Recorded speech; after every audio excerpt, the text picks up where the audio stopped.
कीर्तीकर विरुद्ध वायकर निकालाचा मुद्दा तापलाय। मतमोजणीमध्ये गैरप्रकार झाल्याचा शिवसेना युबीटीचा आरोप आहे, तर मतमोजणी केंद्रावर गैरप्रकार होऊन वायकर विजयी झाल्याचा आरोप या ठिकाणी करण्यात आलाय। तर वायकरांचा पराभव झाला, त्यामुळे त्यांनी विजय चोरला असा आरोप राऊतांनी केलाय। काही गैर वाटत असेल तर कोर्टात जा असं वायकरांनी आव्हान दिलंय।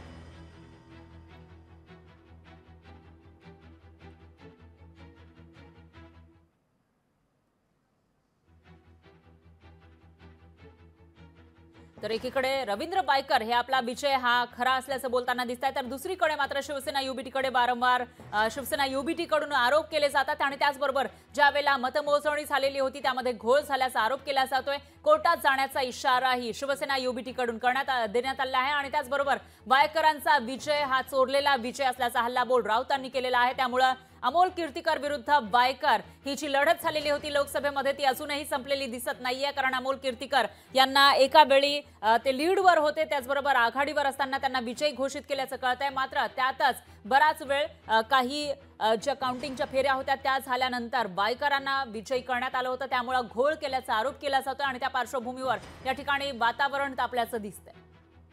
पैशाने मतं विकत घेणं, वायकरांसारख्या विजयाच्या चोऱ्या करण्याला जनाधार म्हणत नाहीत आणि आपला पक्ष जो गट आहे तो महाराष्ट्राची दुश्मनी करणाऱ्या मोदी शहांच्या चरणाशी ठेवणं याला जनाधाराने विचारधारा म्हणत नाहीत। त्यांनी प्रूव्ह करावं अशी माझी देखील विनंती आहे त्यांना।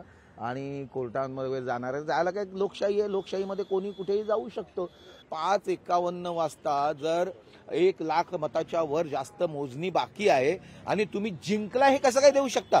याचाच अर्थ आतून पण कोणीतरी तुम्हाला सांगितलं किंवा सांगितलं गेलं असं। आणि म्हणून मी 5:51च्या नंतर 6 वाजता तिथे पोहोचलो।